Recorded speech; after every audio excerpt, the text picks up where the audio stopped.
മുസ്ലിം ഭൂരിപക്ഷ രാജ്യമായ ഇന്തോനേഷ്യയിലെ വടക്കൻ സുമാത്ര പ്രവിശ്യയിലെ ഒരു ടൂറിസ്റ്റ് സൈറ്റിൽ ലോകത്തിലെ ഏറ്റവും ഉയരം കൂടിയ യേശുവിൻ്റെ പ്രതിമ ഉദ്ഘാടനം ചെയ്തു. 61 മീറ്റർ ഉയരമുള്ള പ്രതിമ സമോസ് റിജൻസിയിലെ ടോബ തടാകത്തിന് സമീപമുള്ള സിബിയാബിയ കുന്നിലാണ് സ്ഥിതി ചെയ്യുന്നത്.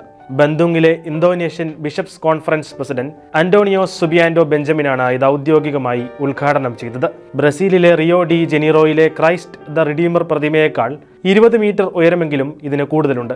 അതോടെ ലോകത്തിലെ ഏറ്റവും വലിയ ക്രിസ്തുവിന്റെ പ്രതിമ സ്ഥിതി ചെയ്യുന്ന രാജ്യമായി ഇനി മുതൽ ഇന്തോനേഷ്യ അറിയപ്പെടും. കുറച്ച് ദിനങ്ങൾക്ക് മുൻപ് പാപ്പായുടെ ഇന്തോനേഷ്യൻ അപ്പസ്തോലിക സന്ദർശനത്തിനിടെ ജക്കാർത്തയിലെ വത്തിക്കാൻ നയതന്ത്ര കാര്യാലയത്തിൽ വെച്ച് ഈ പ്രതിമയുടെ രൂപരേഖ പാപ്പായെ കാണിക്കുകയും അദ്ദേഹത്തിന്റെ അനുഗ്രഹം ലഭിച്ചതിന് ശേഷമാണ് കഴിഞ്ഞ ദിനം ഇത് ഔദ്യോഗികമായി ഉദ്ഘാടനം ചെയ്തതെന്നും ബിഷപ്പ് ബെഞ്ചമിൻ പറഞ്ഞു. പ്രതിമയ്ക്ക് താഴെയായി ആലേഖനം ചെയ്ത പ്രാർത്ഥനയിൽ പാപ്പായുടെ ഒപ്പും ചേർത്തിട്ടുണ്ട്.